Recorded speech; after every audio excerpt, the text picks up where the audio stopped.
Ang susunod na programa ay rated SPG. Sus Puryagaba.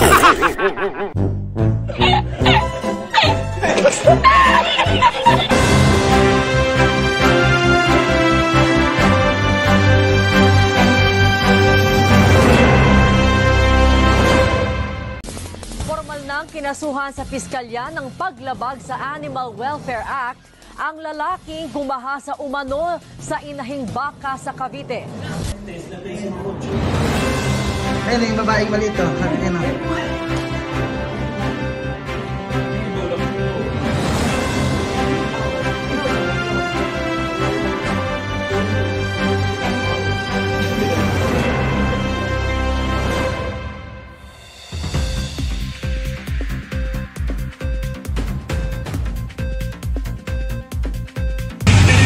Pa yung minamaliin niya. Siya yung gumigitna, wala siya sa lugar. Iniiwasan ko na nga eh. Yung Ford Explorer na may plate number po na NC346. Sir, hindi ako nagkakamali. Hindi maaari. At akin na yung lisensya mo. Ako, nasa lugar ako. Akin na yung lisensya mo. Umiiwas na ako sa inyo. Akin na! Kaya mo, galit na galit. Tignan ko lisensya mo. Nakadrugs ka pa. May mga sakay ako doon. Kahit videohan mo ako dyan, ikaw ang wala sa linya. Papatayin mo pamilya ko. Akin na lisensya mo! Binitgit mo kami, hindi mo nakikita yon? Ano kinikita? Pinatay mo kami! Ikaw wala sa linya. Ako wala sa linya, gag! Ay, Iniiwas na ako sa iyo. Akin na lisensya mo! Akin na lisensya mo! Nanginginig na ako sa'yo! Akin na!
Kinumpirma na ng real-life couple na Catherine Bernardo at Daniel Padilla na hiwalay na sila.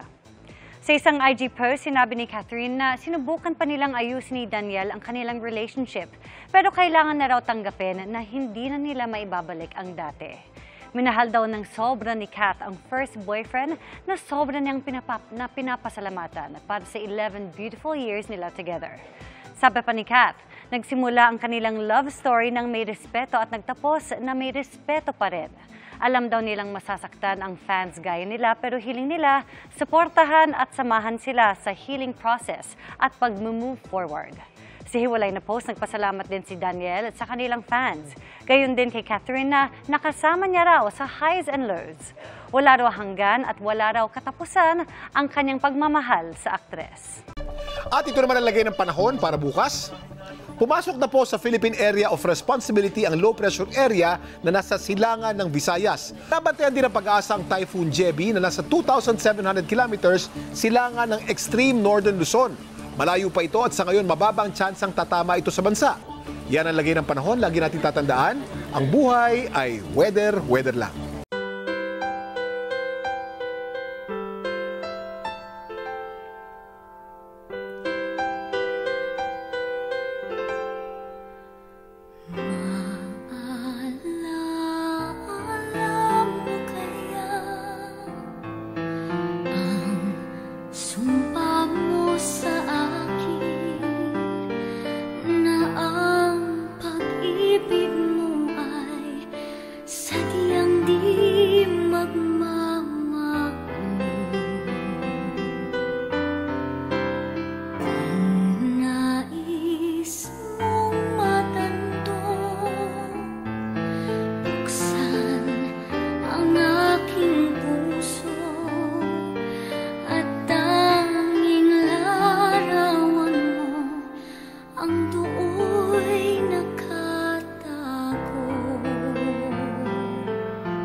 Hinding-hindi giliw ko hanggang sa